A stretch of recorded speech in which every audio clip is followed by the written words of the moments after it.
وکیل ہیں تو میں سر ہم آپ کو سننا چاہتے ہیں یہ آپ نے پوچھا پٹیشنز بھی تھیں جواد فارمر چیف جسٹس جواد خواجہ صاحب کی اور محترم عمران خان صاحب کی تھی اور باقی لوگوں کی بھی پٹیشنز تھیں. آج انہوں نے جو استدعا کی گئی. بسم اللہ الرحمن الرحیم. السلام علیکم ناظرین کرام، میں ہوں عبدالباسط سواتی اور آپ دیکھ رہے ہیں میرا ڈیجیٹل چینل. ناظرین کرام، پہلے آپ یہ ویڈیو دیکھیے پھر اس پر ڈیٹیل میں بات کرتے ہیں. اس پہ سارے فریقین کی بحث اور تمیز کے بعد لگائیں دیکھ رہے ہیں یار آڈیو دیکھ رہے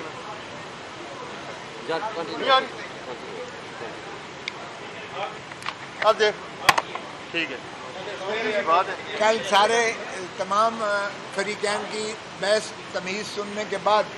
آج فیصلہ کے لیے 12 بجے رکھا تھا. چنانچہ 12 بجے آج انہوں نے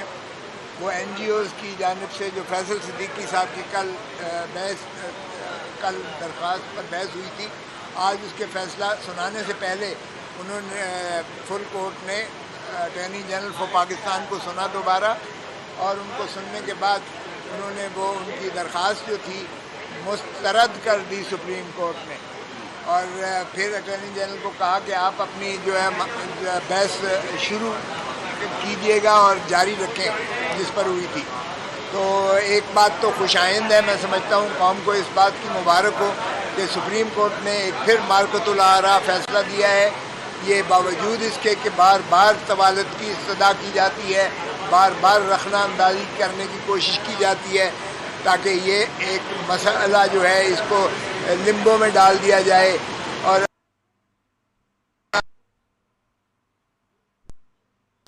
بڑا واضح کر دیا کہ ایک تو بات یہ ہے کہ ہم اس کو لمبا نہیں کریں گے کیونکہ یہ مسئلہ ایسا ہے جس میں فیصلہ جلد ہونا چاہیے، اور یہی ہم نے استدعا کل کی تھی کہ جناب یہ ڈے ٹو ڈے کر کے اس کو ایک ہفتے کے اندر مہربانی کر کے یکسو کیجیے گا. اس کا فیصلہ چونکہ اس پر ساری قوم کی نظریں جمی ہوئی ہیں اور اس پر ہمارے ملک کے آئینی ڈھانچے کے مستقبل کا بھی اس پر دار و مدار ہے. چنانچہ آج جب اٹارنی جنرل صاحب نے بعد میں شروعات کی تو پہلے ہی انہوں نے ایک ایشو پر شروعات کی کہ کیا یہ کہیں جو ملٹری کورٹ ہے یا کورٹ مارشل ہے، کیا یہ اس کو کورٹ بھی کہہ سکتے ہیں، کیا اس کو عدالت بھی کہہ سکتے ہیں، کیا یہ آرٹیکل 175 کے ذائچے میں اور آرٹیکل 203 آئین کا جو ہے جس کے تابع عدالتیں بننا مقصود ہیں، کیا یہ ان کی تعریف میں، ان کے ذائچے میں، ان کے ڈسپلن میں یہ آپ کی جو کورٹ مارشل ہے یہ آتی بھی ہے کہ نہیں آتی ہے. تو اس پر جو ہے اٹارنی جنرل صاحب نے جو بحث کی تو انہوں نے کہا کہ جی یہ تو آرٹیکل 8 کی جو ہے سب آرٹیکل 3 کے اس میں آتا ہے. تو اس پر یحییٰ فریدی صاحب نے بھی اور میڈم عائشہ ملک صاحبہ نے بھی، میڈم عائشہ ملک صاحبہ نے بھی اور جسٹس منیر اختر صاحب نے بھی جو سوالات کیے اس کی جو ہے روح، اس کا مجموعہ یہ نکلتا ہے جو کم از کم سارے عدالت میں یہ اس چیز کا آیا کہ انہوں نے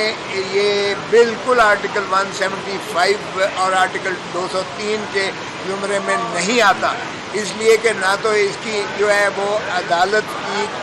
جو پریزائڈنگ آفیسر ہے یا جو جج ہوتا ہے وہ نہ تو اس کی وہ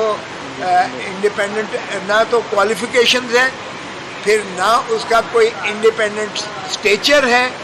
نہ اس کی کوئی جو ملازمت ہے اس کی کوئی یعنی تحفظ ہے. وکیل ہیں تو میں سر ہم آپ کو سننا چاہتے ہیں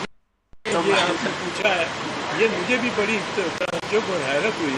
کہ وزیر اعظم نے یہ کس طرح کہا ہے کہ آرمی چیف کے خلاف بغاوت تھی اور 9 مئی کا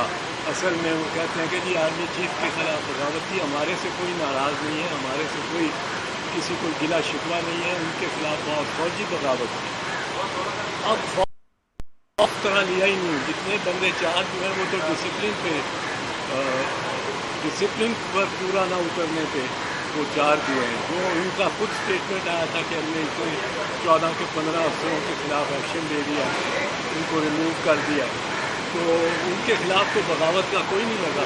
تو میرا نہیں خیال یہ بغاوت کا بنایا جا سکتا ہے. یہ تو शहबाज शरीफ साहब ने खुद ही कोई कोशिश की है कि वो उसके बर्डन पर है वो आर्मी चीफ जाने और उनका हरीफ जाने और खुद वो निगरान हुकूमत बनाने में एक मुतहर्रक और बाइख्तियार निगरान हुकूमत बनाने में अगर वो मुतहर्रक और बाइख्तियार बना देते हैं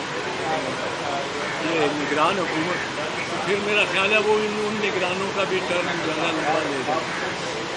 सरकार खान साहब ने वसीम चीमा जो मिलिट्री सेक्रेटरी हैं उनका बतौर गवाह जिक्र किया था, लेकिन आज जो लिस्ट जमा करवाई गई है उसमें उनका नाम नहीं है, इस पर क्या कहेंगे? ये इनसे रिलेटेड नहीं है, ये तोशाखाना केस से हवाले से है। ये सरदार साहब उस केस को नहीं रिप्रेजेंट कर रहे, इसलिए सवाल आप मेरे से करें। उन्होंने अपनी 342 की स्टेटमेंट में ये अपना बयान दिया है, तो बतौर डिफेंस विटनेसेस हम उनको नहीं बुला रहे। ये कोर्ट का फ़र्ज़ है कि चूँकि सब्जेक्ट से रिलेटेड तो वो कोर्ट विटनेस के तौर पर उनको तलब किया जाना चाहिए, और कोर्ट उनको जब तलब करेगी, चूँकि वो ऑफिशियल हैं, सर्विंग ऑफिशियल हैं, तो वो आने के पाबंद होंगे, वो उसको स्टेटमेंट देंगे। और एक कह रहे थे कि नाम क्यों नहीं शामिल किया? जो आज की बात मैं आपको कह रहा हूँ,